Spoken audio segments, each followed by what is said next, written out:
I've been nodding since I was 8 years old.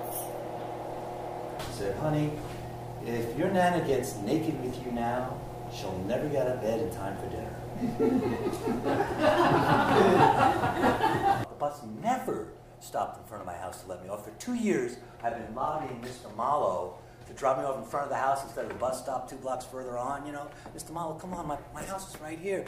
No, stand behind the yellow line. The only thing my mother held 2.5 feet away from her was a martini and a Parliament cigarette, with great elegance. These people are, men and women are just like taking off their clothes in the aisles, fighting over a sweater or something. He had lived in the desert too long.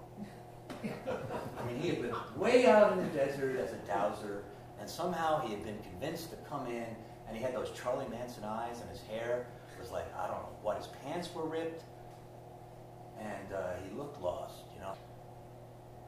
I fell in love with him. I'd never fallen in love like that before. I'd fallen in love with the horror of love, for sure. I was one of those people who could really embrace. And then almost on cue, there was a bolt of lightning.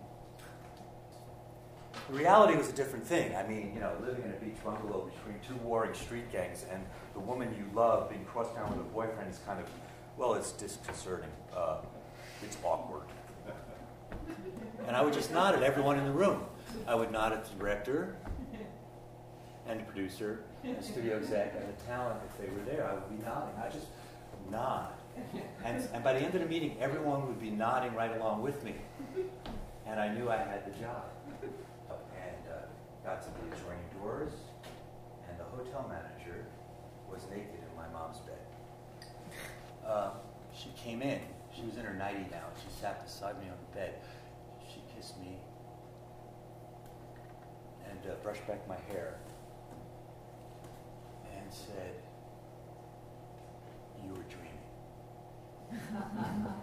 You were having a dream. And I nodded.